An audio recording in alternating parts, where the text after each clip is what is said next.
니까야로 읽는 금강경 이중표 역해 불광출판사. 오늘부터 새로운 책을 또 시작합니다. 백일기도도 오늘부터 시작이고 책도 그러하고 같이 가네요. 이번에는 이중표 어떤 분이시냐? 전남대학교 철학과 졸업, 동국대 대학원에서 석박사, 불교학, 전남대학교 철학과 교수로 재직, 그 다음에 같은 대학 철학과 명예교수로 위촉, 연구소 소장, 학회 회장 등등. 그리고 여러 저서들 쭉. 한 번씩 제가 이름을 언급을 하게 되면 교수라고 호칭을 하겠습니다. 머릿말, 금강경은 우리나라 불자들이 가장 사랑하는 불경이다. 이거는 이견이 없을 테고요. 동시에 가장 난해한 불경이기도 하다. 요거는 또 가장 난해하다라고 보는 사람에 따라 그거는 다 다를 테고, 어쩌면 금강경은 난해한 의미 때문에 더 많은 사랑을 받는지도 모른다.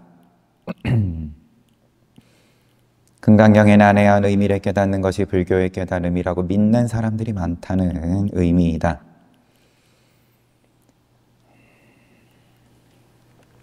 그러면 지금 보면, 예를 들면 요러한 걸 모르겠다. 요거를 알면은 그러면 그것이 곧 깨달음이다. 부처님 말씀을 아는 거다.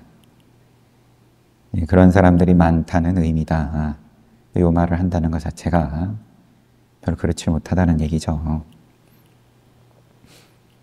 알면 그만큼 이해는 깊겠지만 모르는 부분에 대해서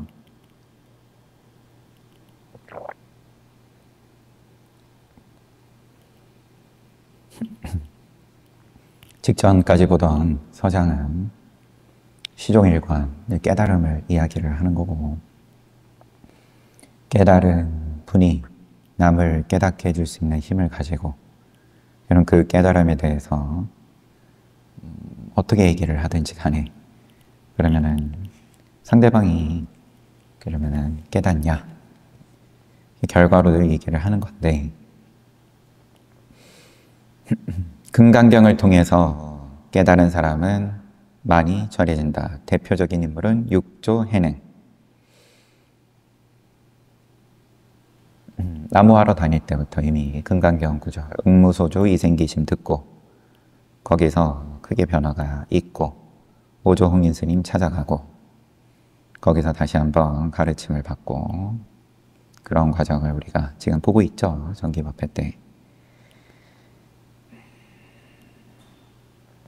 육조 스님 이래로 그럼 수많은 선지식들이 다 여기에 근거를 하고 있는데, 그래서 불자들은 해능처럼 금강경에 의지해서 부처님과 같은 깨달음을 얻을 수 있기를 기대한다. 모든 불경은 중생들의 깨달음으로 인도함으로, 불경은 다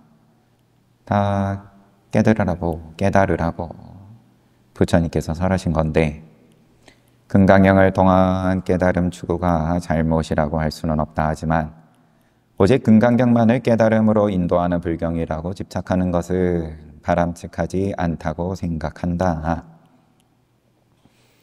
금강경 내용을 확실하게 이해하지도 않고 맹목적으로 외우고 베끼면서 깨달음을 구하는 것은 결코 올바른 수행이 아니다. 이런 방편을 또 쓰는 입장에서 책임지면 되는 거죠. 금강경으로 그냥 연불 삼아서 외우는 걸로, 그러면 그렇게 해서 실제로 깨달았다. 시비하려고 들면 끝도 없는 거고, 그럼 육조 스님도 시비해야 되는데 나무하러 다니다가 옆에서 흘려 듣는 거 듣고 깨달은 거는 올바른 게 아니다 해버릴 텐데, 이런 말로 치면. 그래서 요 어린말을 제가 시비하는 게 아니라 그러면 이제 동의하는 거죠. 맹목적으로 외우면서 베끼면서, 외우고 베끼면서 깨달음을 구하는 것은 올바른 수행이 아니다. 수단을 긍정도 부정도 맞다 틀리다 수단 붙잡고 외우는 거, 베끼는 거 붙잡고 이러쿵저러쿵 하는 것 자체가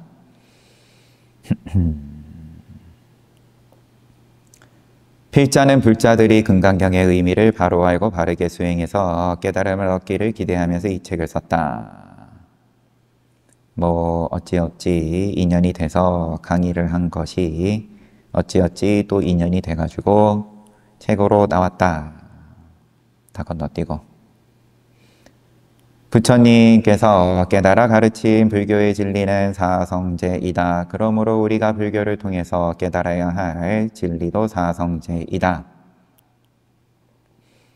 사성제다. 도시, 지계, 천상 그 이후부터 말씀하신, 그런데 우리는 이보다 더 현묘한 진리를 깨달으려고 한다 라는 말에 뭔가 더 신기한 걸 기대를 한다라는 말로 보이고요. 이 책에서는 금강경을 통해서 이러한 환상을 버리고 진실한 깨달음을 구할 수 있도록 먼저 산스크리트 원전을 번역하고 이를 근본 불경이 니까야와 대조하여 해석했다. 이분 이중표 교수님은 니까야 전문가시고 근본 불교 전문 빨리요. 그리고 이렇게 니까야를 통해서 금강경을 해석하며 난해한 의미가 확실하게 드러난다는 것을 보여주고자 한다. 제 의도는 이제 여기 충분히 나와 있습니다. 더 특별한 거, 사성제 말고 더 특별한 걸 뭘 기대하냐? 아상, 인상, 중생상, 수자상을 버리고 금강경 우리 잘 봤죠? 그런데 다른 신비한 거 없다. 그냥 고집멸도다. 그래서 그 니까야 고집멸도로서 회통하겠다. 그리고 이렇게 니까야를 통해서 금강경을 해석하며 난해한 의미가 확실하게 드러난다는 것을 보여주고자 한다. 부처님은 사성제를 깨달았다. 부처님은 고성제라는 괴로운 현실을 자각했고 고집성제, 집성제라는 괴로운 현실의 원인을 발견했고, 이거를 원래 이렇게 고자를 앞에 붙이나 보네요. 이게 그러면 이제 고성제, 집성제, 멸성제, 도성제, 그렇게 사성제인데 쓰여 있는 대로 보면은 고성제, 그 다음에 고집성제, 그 다음에 고멸성제. 괴로움의 소멸. 괴로운 고집성제라는 괴로운 현실의 원인을 발견했으며 고멸성제라는 괴로움의 원인이 소멸하면 괴로움도 소멸한다는 사실을 깨달았고, 고멸도성제라는 괴로움의 원인을 소멸하여 괴로움을 없애는 길을 찾았다. 없애는 길을 찾았다. 이처럼 불교의 사성제는 괴로움의 인식, 소멸을 부각하여 드러낸다. 따라서 괴로움이 없는 곳에는 불교가 존재할 필요가 없다. 불교에 대한 이러한 인식은 금강경에서도 볼 수 있다. 괴로움이 있으므로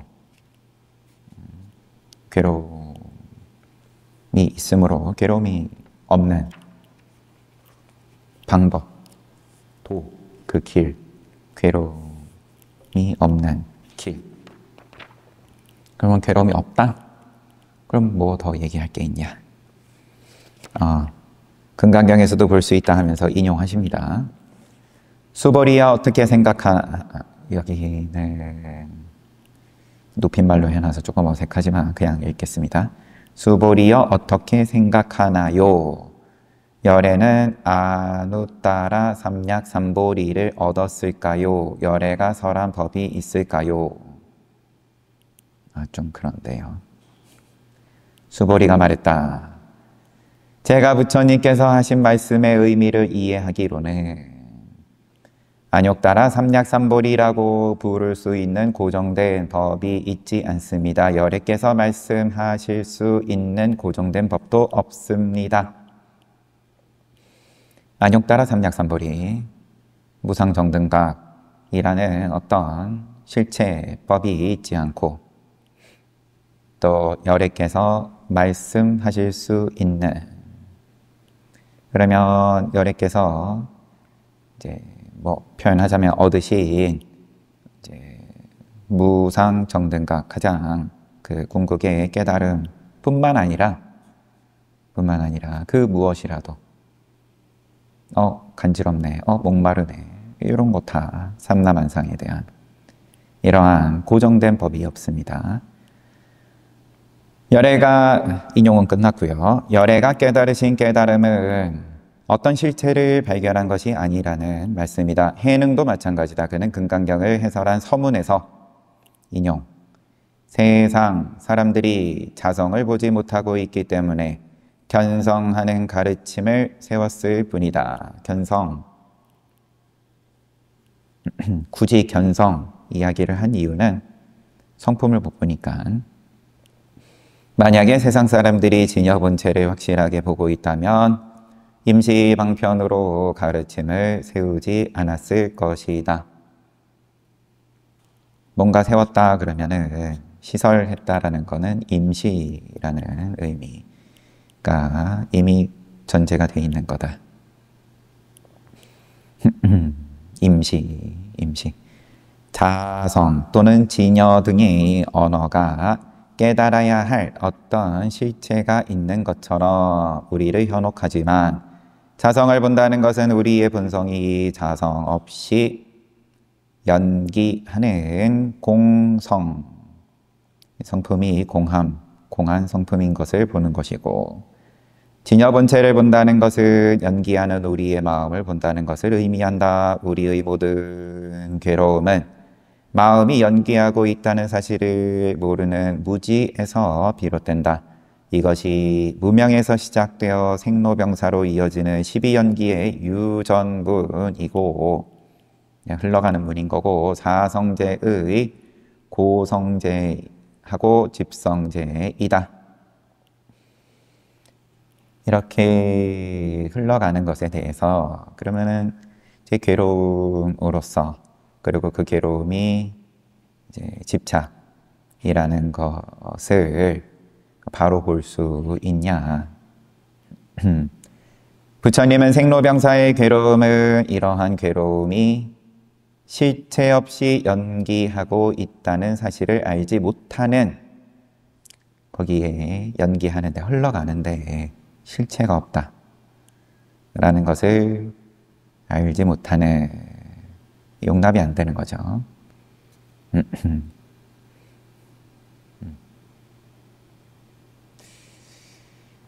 이제 자아에 대해서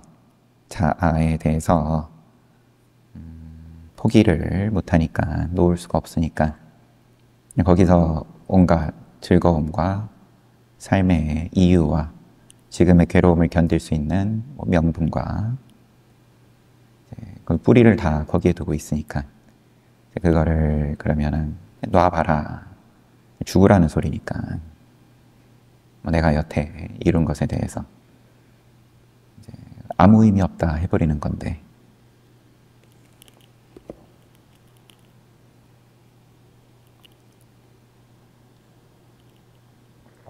그러면 너무 허망하죠. 견딜 수 있냐? 그 너머라고 하면 또 그런데,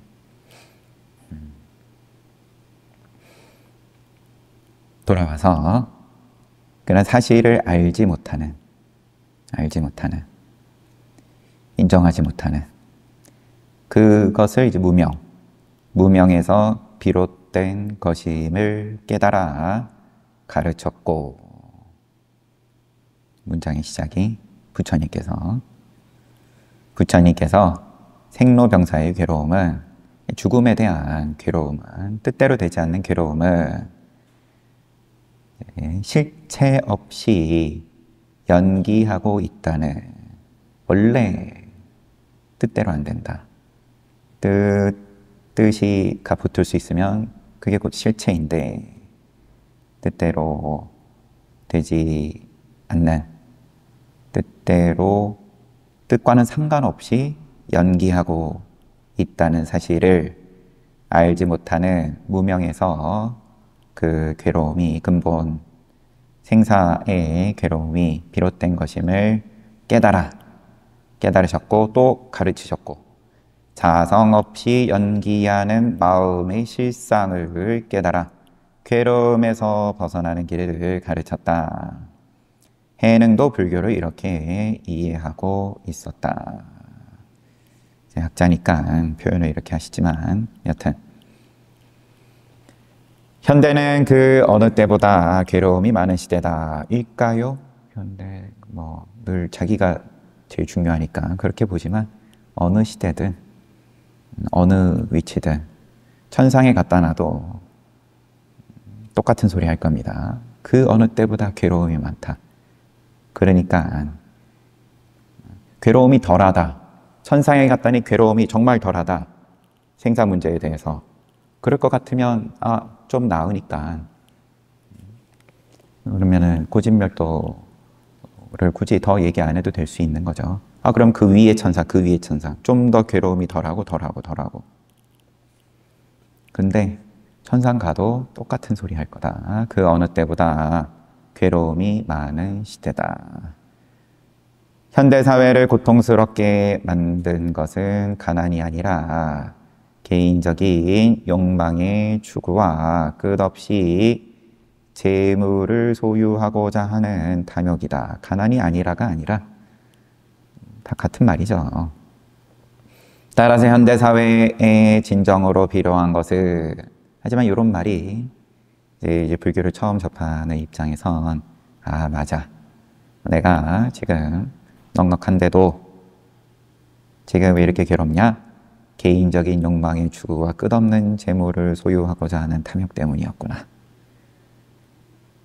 서문 보고 금강경 봐야 되니까. 따라서 현대사회의 진정으로 필요한 것은 경제 발전이 아니라 탐욕에서 벗어나 행복한 삶을 성취하는 길을 가르치는 불교다. 탐욕에서 벗어나. 탐욕에서, 그러면은 그래요. 계속 보죠. 서문도 다 못 볼 것 같은데 단어 하나하나 가지고 시비하면. 그런데 불교가 제 역할을 하지 못하고 있다. 아주 제 역할을 잘하고 있죠, 불교는. 한국 불교를 대표하는 조계종의 종지는 직지인심, 바로 본다, 마음을 바로 봐가지고 견성성불, 그 다음에 전법도생까지 붙어가지고 법을 전하는 건데, 소위경전, 금강경과 전등법어이다. 소위경전은 조계종은 금강경과 전등법어에 의지하여 직지인심, 견성성불, 전법도생을 추구하는 종단이다. 이 종지에 따라 수많은 불자들이 금강경을 독송한다. 또 많은 수행자들이 전등법업에 의지해서 가나선에 몰입한다.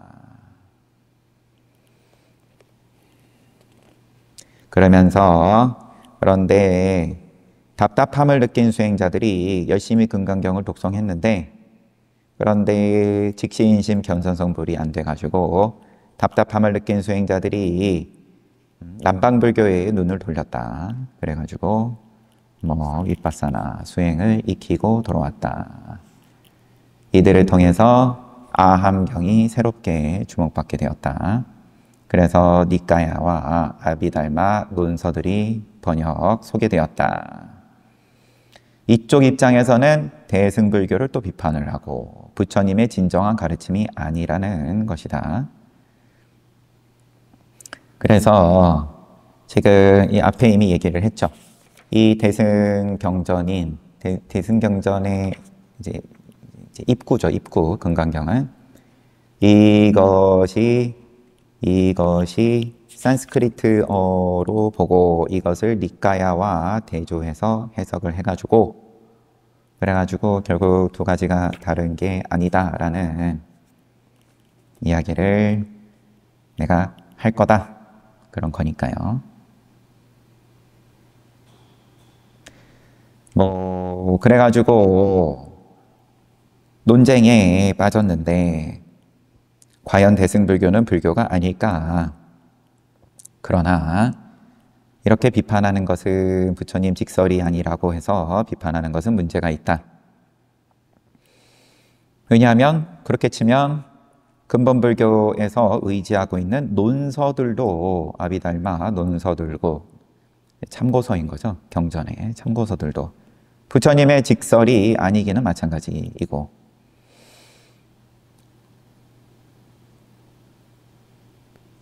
그래서 마찬가지로 남방불교도 근본불교도 그렇게 치면은 비판을 피해갈 수가 없고 그런 말씀 조금 하시고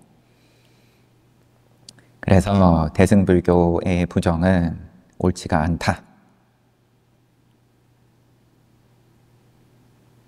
왜냐하면 지금 여기의 내용은 아니고요. 왜냐하면 육조스님을 비롯해서 그 이후로 그럼 선사들의 깨달음은 그러면은 부처님의 말씀이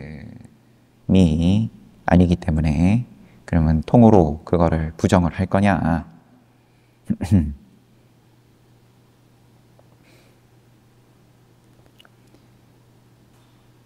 우리는 이러한 사실을 초기 대승경전인 금강경을 니까야를 통해 해석함으로써 확인할 수 있다.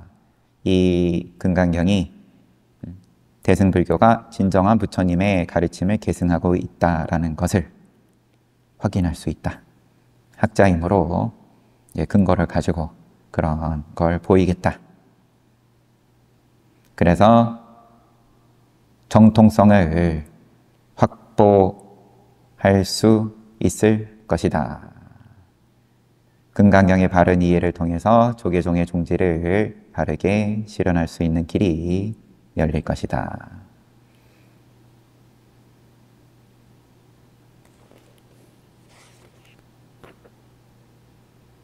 음, 2022년에 쓰신 서문입니다. 어린말. 책 자체는 16년에 처음 나왔고 금강경 해제.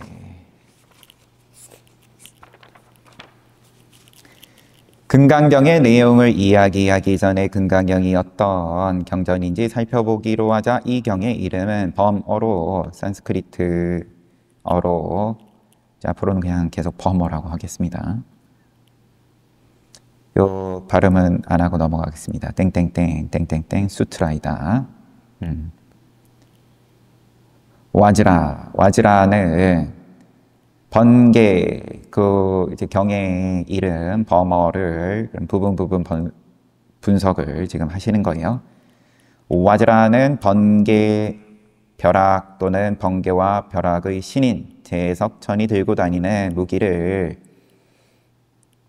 뜻하는 말로서 금강저로 한역되는데 한자로 하면 금강저인데 금강경에서는 금강으로 한역되었다. 그 다음 부분은 끊는, 절단하는 의 의미를 지닌 말이고 그 다음에는 이키알 우리가 잘 아는 브라즈나, 반야 즉 통찰지, 여기서는 통찰지라고 하셨네요. 우리 지난번에 본 책에서는 현전지, 통찰지를 의미하고 빠라미따는 피안으로 간다. 피안으로 저쪽 언덕으로 건너간다가 아니라 여기서 그냥 간다라고 하시고 수출하는 경인 거고 따라서 경의 제목을 범어 그대로 번역한다면 금강저, 능단, 반야, 바람일다 경 이렇게 금강저 그러면은 번개 벼락의 신이 들고 있는 그 금강저로 그러면 튼튼한 무기로 능히 단한다 능히 박살낸다 반야 통찰지 바람일다는 저쪽 언덕으로 건너가는 경이다. 현존하는 한역보는 6인이 6명이 번역한 7종이 있는데 7종이 있는데 한자 버전도 이렇게 많아요. 시대와 역자에 따라 경의 이름을 다르게 번역했다. 한자로 번역할 때 그 이름도 조금씩 차이가 난다. 현존하는 금강경의 역자와 한역 경명을 경전의 이름을 번역한 순서대로 열거하면 그러니까 시간순으로 하면은 다음과 같다. 1번 이제 구마라집이에요. 구마라집 번역이 이제 처음 나온 거네요. 금강, 반야, 바람일, 경 우리가 이제 표준으로 삼고 있는 거죠. 405년 경. 구마라집 스님은 참고로 말씀드리면 참고로 말을 하는데도 헷갈리네요. 399년에 되어서야 이제 중국에 도착을 하셨죠. 399년 17년간 그러면은 고생을 하시다가 그리고 그때부터 활발하게 장안에서 황제의 전폭적인 지지를 받으면서 이제 역경 사업을 이제 말년에 가서 겨우 하신 거죠. 이제 이 금강경도 그때 번역이 됐다. 2번 원위 보리유지 금강반야 바람일경 제목 똑같습니다. 510년경이고요. 원위 유지 보리유지하고 지금 유지하고 지금 같은 분인 거겠죠. 금강반야 바람일경 한번 업데이트를 한 모양이에요. 550년경 진제 진나라 때 진제 앞에는 원위라는 나라에서의 보리유지 구마라집은 여기는 요진이라고 표기가 되어 있습니다. 요흥 황제 때니까 요진이고요. 진제는 금강반야 바람일경 제목이 계속 같아요. 한자로도 같고 5번 수나라 때 급다 무슨 급다인지 금강 능단 반야 바람일경 능단이 이때 들어갔고요. 610년 그 다음에 당나라 현장 스님 번역도 우리가 같이 봤습니다. 대반야 어떻게 끊어요? 대반야경 끊고 제9회 능단 금강분 현장 스님은 대반야경 안에 한 파트로서 이 구는 숫자 그러면 말하자면 9장의 능단 금강분으로 650년에 7번째가 의정 당나라 때 의정 700년경입니다. 불설이 앞에 붙어요. 부처님 설하셨다. 이걸 또 제목으로 강조한 또 이유가 이때 있겠죠. 능단 금강 반야 바람일다 경 바람일경 하다가 바람일다 경은 이때가 처음 나왔습니다. 2번 번역자 보리유지는 북인도 출신으로 본명은 루시 보디 루시이다. 중국에서 이를 보리유지 또는 유지 등으로 음사하여 불렀다. 그는 508년에 북위 낙양으로 와가지고 북인도 출신인데 서역 사람이에요. 본토 사람이 또 온 거죠. 이 구마라집도 이미 그런 입장이니까 요 전부터 교류가 활발했다. 실크로드로서 교역이 활발하면서 그 길 따라서 이러한 문화 그리고 사상이 서로서로 주고받고 많이 했다. 508년에 북이 낙양으로 와가지고 영영사에 머물면서 역경에 종사했다. 뭐 이렇게 간단한 소개고요. 3번의 저자로 전해지고 있는 원위 유지는 원위의 이 보리유지와 동일인이다. 그런데 동일인의 번역으로 전해지는 이 2번과 3번은 번역어와 내용이 전혀 다르다. 업데이트 수준이 아니다. 완전히 새로 쓴 수준이다. 그리고 3번과 4번은 번역자는 다르게 전해지고 있지만 진제, 유지하고 진제.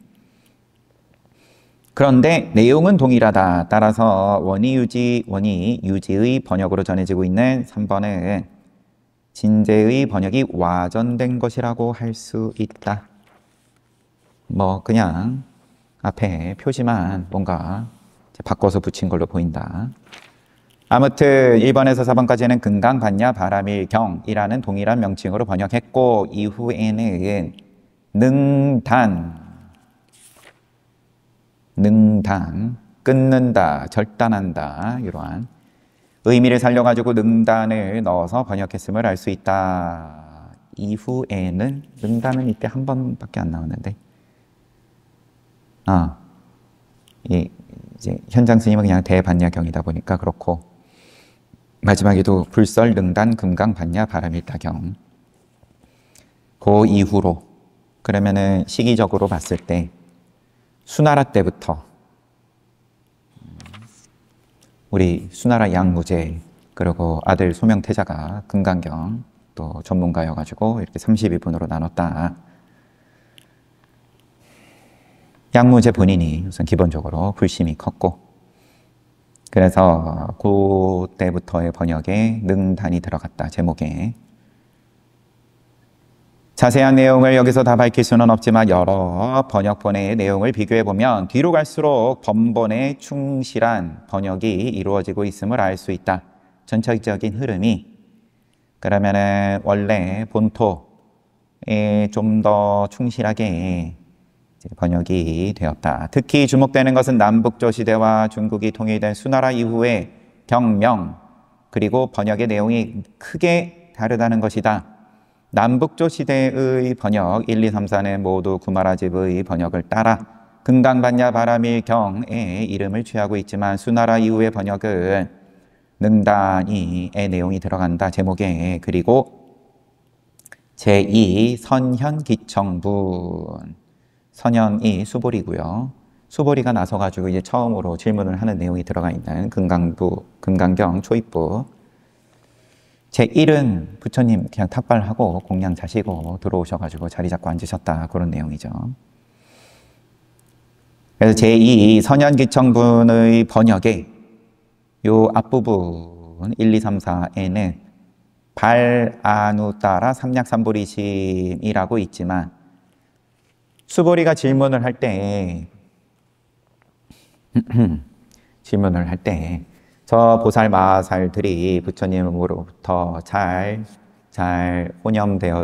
제접되어지고 혼염되어지고 그 다음에 또 힘 실림으로 힘 받고 그런데 선남자 선녀인이 안욕따라 삼약삼보리심을 그러면은 그 마음을 머물게 하고 항복시키려면은 어떻게 해야 됩니까? 라는 질문이 금강경의 전체인 건데 거기서 안욕따라 삼약삼보리심이라고 이야기를 하고 구마라집 스님의 번역과 그 이후에 번역이 된 그 영향 안에 있는 번역들은 그러하고 모두 구마라집의 번역을 따라서 안욕따라 삼약삼보리심이 있지만 수나라 때부터의 번역은 안욕따라 삼약삼보리심이 보이지 않고 대표적으로 이제 현장 스님 번역에선 그 자리에 보살승, 보살의 수레, 선남자 선녀인이 그러면은 보살의 수레로 함께 나아가기 위해서는 그 마음을 어떻게 머물게 해야 되고 수행해야 되고 항복시켜야 됩니까? 이렇게 들어간다는 거죠. 그 내용을 살펴보면 다음과 같다 하면서 실제로 이 한자를 1, 2, 3, 4, 5, 6, 7을 다 비교를 하고 구마라집이 발, 아누따라 삼약삼보리심으로 번역한 부분에 범본, 원문이 보살승으로 보살의 수레로 함께 나아가는 이런 의미이다. 이것을 뭐 2번, 3번, 4번의 경우에는 행보살승 발, 아누따라 삼약삼보리심, 행보살승. 그러니까 두 가지를 다 넣었다는 거죠. 아누따라 삼약삼보리심 구마라집 스님이 번역을 하신, 어떻게 보면 좀 크게 의역을 하신 그 말과 플러스 행보살승까지 넣어가지고 구마라집의 번역을 따르면서 원본의 의미를 살리고 있는데 5번부터는, 그럼 수나라 때부터는 보살승 발행으로 또 발취보살승으로 번역하면서 구마라집의 번역을 무시하고 번본을 충실하게 따르고 있다. 구마라집이 금강경을 번역했지만 그 후에 계속해서 다른 번역이 이루어지고 있다는 것은 첫째로 금강경이 중요한 경전으로 인식되고 있었다는 것을 의미하고 사람들이 계속 그러니까 관심이 있다. 흥행이 된다. 관심이 있으니까 그만큼 자원이, 노력이 투입이 돼서 계속 새로운 번역이 나오고 뭐 지금도 그렇지만 이게 이제 팔려야 작업들이 이루어지죠. 의미가 있죠. 그런데 늘 이 금강경은 이제 오랜 베스트셀러다 였다는 것을 짐작할 수 있다. 둘째로 이후의 번역자들이 구마라집의 번역에 만족하지 못했음을 의미한다. 그리고 계속해서 이전의 번역에 불만을 느꼈기 때문에 새로운 번역이 이어졌다고 할 수 있다. 그런데 우리나라에서 유통되고 있는 금강경은 구마라집의 번역이다. 우리는 원본의 의미에서 가장 멀리 벗어난 금강경을 보고 있다. 학자니까 이제 학자로서의 하는 말로서 이제 보시면 됩니다. 이 경의 이름이 와지라 하고 능단 이런 뜻이 경의 이름에 이 본의 제목이 그러한 까닭은 무엇일까? 대부분 와지라를 금강으로 번역한 구마라집의 번역에 따라서 무엇이든지 부수어버리는 가장 단단한 금강석으로 이해했다. 혹자는 제석천의 금강저나 벼락을 의미한다고 본다. 그러나 와지라는 금강석이나 제석천의 금강저를 의미하는 것이 아니라 금강 역사의 금강저를 의미한다. 와지라 즉 금강저는 마찌마니까야 사자가에게 설하신 작은 경에 나온다. 사자가는 우리 이제 잘 봤죠. 여기 이제 논쟁을 기가 막히게 잘하는 제 사자가였고,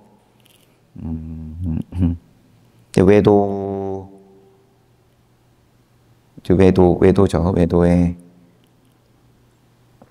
바람은 가문이고 위에 누나가 4명이 있는데 4명은 사리불존자에게 패해가지고 다들 이제 제자가 되고 비구니가 되는 거고, 사자가 같은 경우에는 이제 부처님하고 한판 크게 승부를 펴기 위해서 자리를 마련을 하고,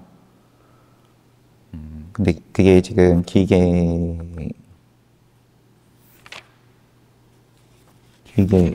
거진 다 지금 직접 인용으로 소개를 하시네요. 보겠습니다.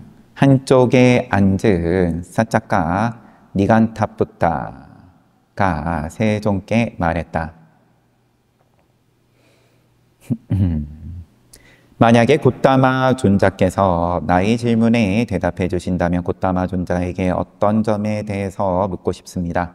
제가 질문하겠습니다. 악기 웨사나여, 주저하지 말고 묻도록 하시오. 악기 웨사나, 종족의 이름으로서, 바람은 종족의 이름으로. 곶다마 존자께서는 제자들을 어떻게 가르치며 곶다마 존자의 제자들에게 주로 어떤 내용을 가르치십니까? 어떻게 가르치고, 그러면은 그 내용이 뭡니까? 곶다마 부처님의 법이 뭡니까? 악기회사나여 나는 다음과 같이 제자들을 가르치고 제자들에게 주로 다음과 같은 내용을 가르친다오. 비구들이여 형색은 무상하다. 색은 무상하다. 느끼는 마음은 무상하다. 수는 무상하다. 항상하지 못하다. 영원하지 못하다. 생각하는 마음은 무상하다. 생각하는 마음은 무상하다. 조작하는 행위들은 무상하다. 색수상행. 그 다음에 분별하는 마음은 무상하다. 식은 무상하다. 이 마음을 다 붙인 거죠, 지금. 이제 요거는 또 명과 색. 색수상행식을 또 나눠가지고, 그럼 색과 수상행식. 수상행식은 이제 마음의 파트인 거고, 색은 이제 우리 이제 몸인 거고, 근데 우리가 이 몸은 익숙하니까 이 몸이라는 거에 대해서는 바늘에 찔리면 아픈 거고, 여기에 대해서는 뭐 이건 누가 가르쳐 주지도 않으니까. 그런데 수상행식은 이게 눈에 보이지를 않으니까 그 이제 몸으로 받아들여지냐, 이제 그걸 구분을 해서 근본불교는 늘 요거를 분석해서 구분을 짓는 거죠. 그래서 색은 그냥 형색이라고 한글로 하시고, 수상행식은 느낌이 아니라 느끼는 마음, 생각이 아니라 생각하는 마음. 그러면 행은 조작이 아니라 조작하는 행위, 분별이 아니라 분별하는 마음이라고 이렇게 다 뒤에 하나씩 붙어 있는 거예요. 이렇게 번역을 하는 게 본래 갖고 있는 그 원래 단어의 이제 뜻이 이제 정확한 거겠죠. 여튼 색수상행식을 하나하나씩 부처님께서 말씀하시면서 무상하다. 비구들이여, 그 다음이에요. 형색은 자아가 아니다. 느끼는 마음은 자아가 아니다. 생각하는 마음은 자아가 아니다. 조작하는 행위들은 자아가 아니다. 분별하는 마음은 자아가 아니다. 색이 자아가 아니고 수가 자아가 아니고 쭉. 일체의 조작하는 행위들은 무상하다. 재행무상. 일체의 법은 자아가 아니다. 제법부아. 악기회사나여 나는 이와 같이 제자들을 가르치고 주로 이와 같은 내용을 제자들에게 가르친다오. 그리고 조금 이제 건너뛰고 중략 또 질문합니다. 곧다마 존자여, 저는 형색은 나의 자아다. 느끼는 마음은 나의 자아다. 생각하는 마음은 나의 자아다. 조작하는 행위들은 나의 자아다. 분별하는 마음은 나의 자아다라고 이야기합니다. 악기회사나가 저는 유아를 이야기합니다. 부처님의 가르침의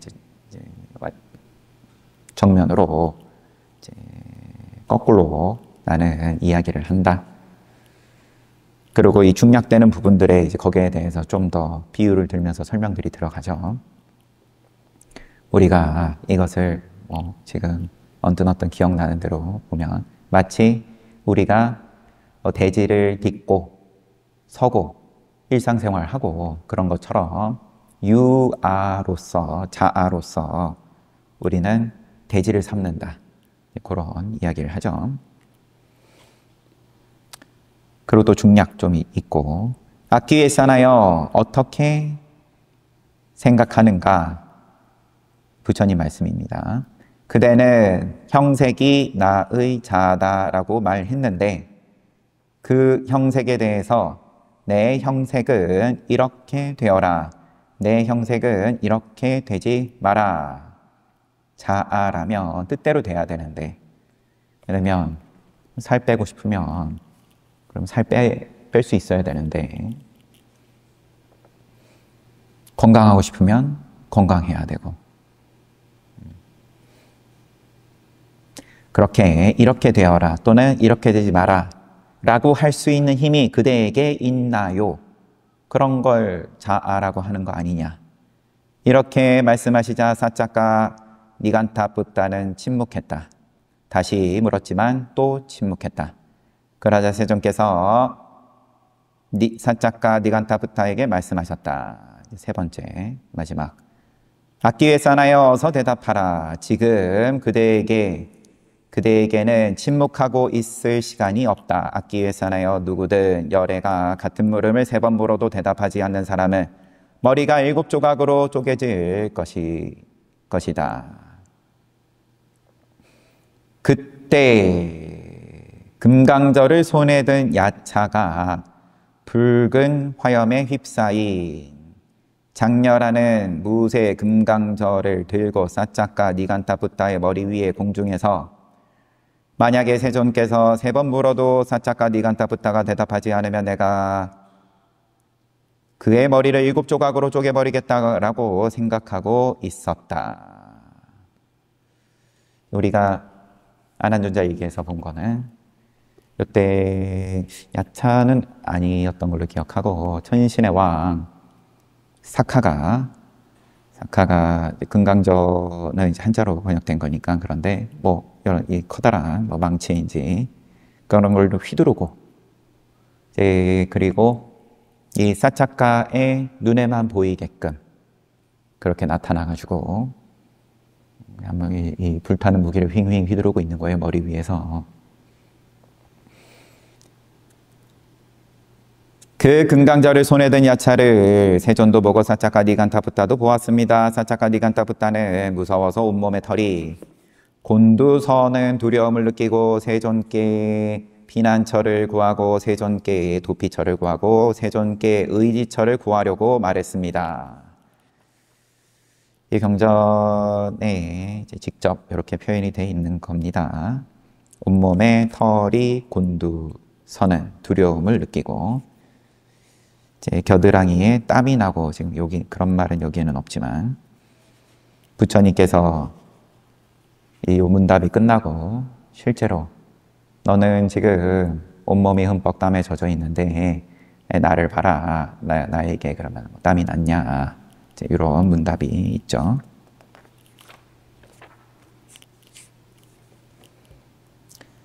곧다마 존자께서는 저에게 물으십시오. 제가 대답하겠습니다. 이때의 말은 내가 지금 살아날 수 있는 길은 부처님밖에 없다. 이미 그렇게 생각을 하면서 묻는 겁니다. 악기에 싸나요? 어떻게 생각하나 하는가? 그대는 마지막으로 물으시는 겁니다. 형색은 나의 자아다라고 말했는데 그 형색에 대해서 나의 형색은 이렇게 되어라, 나의 형색은 이렇게 되지 마라라고 할 수 있는 힘이 그대에게 있는가? 곧다마 존자여 그렇지 않습니다. 악기에 싸나요? 잘 생각하라. 악기에 싸나요? 잘 생각하고 대답하라. 그대의 말은 앞뒤가 맞지 않는다. 악기에 싸나요? 어떻게 생각하는가? 그대는 느끼는 마음, 생각하는 마음, 조작하는 행위, 분별하는 마음, 요 수상행식 다 나의 자아다라고 말했는데 그 느끼는 마음, 생각하는 마음, 조작하는 행위, 분별하는 마음에 대해서 나의 느끼는 마음, 나의 생각하는 마음, 나의 조작하는 행위, 나의 분별하는 마음은 이렇게 되어라, 또 이렇게 되지 마라 라고 할 수 있는 힘이 그대에게 있는가? 오온에 대해서 다 질문을 하시고 곧다마 존자여 그렇지 않습니다. 또 다시 악기에 싸나요? 잘 생각하시오. 잘 생각하고 대답하라. 그대의 말은 앞뒤가 맞지 않는다. 어떻게 생각하는가? 형색은 지속하는가? 지속하지 않고 무상한가? 곧다마 존자여 무상합니다. 그렇다면 무상한 것은 괴로운 것인가 즐거운 것인가? 곧다마 존자여 괴로운 것입니다. 무상은 곧 괴로움이다. 항상하지 않은 것은. 그렇다면 무상하고 괴롭고 변화하는 법에 대해서 이것은 나의 것이다, 이것은 나다, 이것은 나의 자아다 라고 생각하는 것이 과연 올바른가? 곧다마 존자여 그렇지 않습니다. 이제 나머지 수상행식에 대해서도 또 지속하는가, 지속하지 않고 무상한가? 무상합니다. 무상한 것은 괴로운가, 즐거운가? 괴로운 것입니다. 무상하고 괴롭고 변화하는 법에 대해서 이것은 나의 것이다, 이것은 나다, 이것은 나의 자아다 라고 생각하는 것이 과연 올바른가? 그렇지 않습니다. 곧다마 존자여. 악기 왜 싸나요? 어떻게 생각하는가? 괴로움에 오염되고 괴로움을 겪고 괴로움을 탐닉하는, 그러니까 무상한 건데 무상한 것에 오염되고 무상한 것을 겪고 무상한 것을 탐닉하는 사람이 괴로운 것에 대해서 이것은 나의 것이다, 나다, 나의 자아다 라고 생각한다면 그 사람이 과연 스스로 괴로움을 이해하거나 괴로움을 소멸하고 살아갈 수 있겠는가? 곧다마 존자여 어찌 그럴 수 있겠습니까? 곧다마 존자여 그럴 수 없습니다.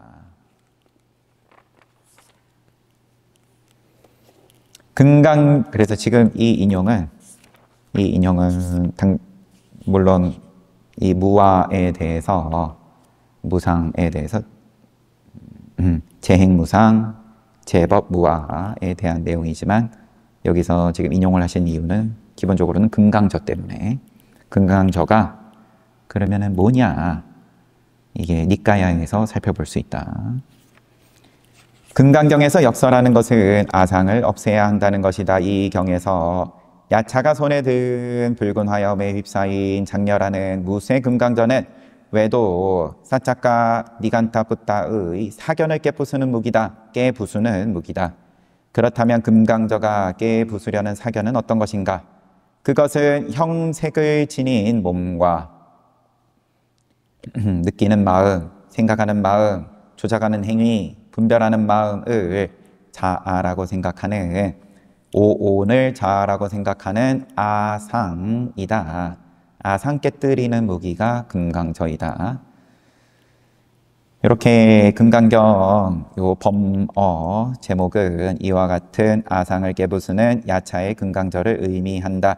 이 경에서 화염에 휩싸인 장렬하는 무쇠 금강저를 든 야차는 불법을 수호하는 집금강신, 즉 금강 역사가 된다. 여기 좀 끊기가 그래서 마저 읽겠습니다. 금강경의 요 앞부분 와즈라 체디카라는 경명은 이와 같이 맞지마니까야 사짜카에게 설하신 작은 경에서 유래한다고 생각된다. 요거는 요 이중표 교수님의 그래도 앞에 보여준 그러한 근거를 바탕으로 한 이제 분석. 금강경에서는 금강저가 와즈라가 반야를 상징한다. 외도의 사견을 깨부수는 금강저와 같이 반야가 오온을 자아라고 생각하는 아상을 끊어버린다는 것이다. 그렇다면 반야는 무엇이기에 오온을 자아라고 생각하는 아상을 끊을 수 있을까? 이 문단이 끝나진 않았지만 여기서 내용이 그럼 반야로 넘어가니까 우선 여기까지 보겠습니다. 금강저에 대해서 결국 금강저는 아니면은 저는 빼고 금강 하면 이게 그러면 우리 앞에 봤던 산스크리트 금강경에서도 그 쓰신 현진 스님께서도 같은 말씀 하신 거지만 이렇게 원문을 보면 이게 굉장히 귀해서 금강경이 최고의 가르침이고 보석과 같고 내지는 가장 단단해서 깨지지 않는 역시나 또 좋은 의미로서 단단한 부처님의 가르침을 의미하는 경이다. 그래서 금강경이다가 아니다. 능단이 들어가야 된다. 금강은 박살내는 수단이다. 보석은 애지중지해야지. 보석 가지고 그렇게 이해를 하면 안 된다는 거죠. 얼마든지 가차없이 휘둘러 가지고 다 박살내는 금강처인 금강이다. 그러면은 그걸로 뭘 박살내는지는 또 다음에 이어서 보도록 하고,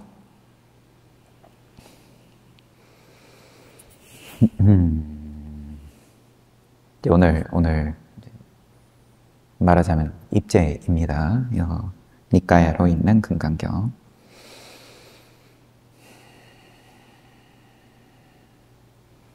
그러면 뭐 한 달, 두 달 정도 또 함께 잘 부처님 말씀 또 함께 잘 보도록 합시다. 쉬었다가 정진하겠습니다.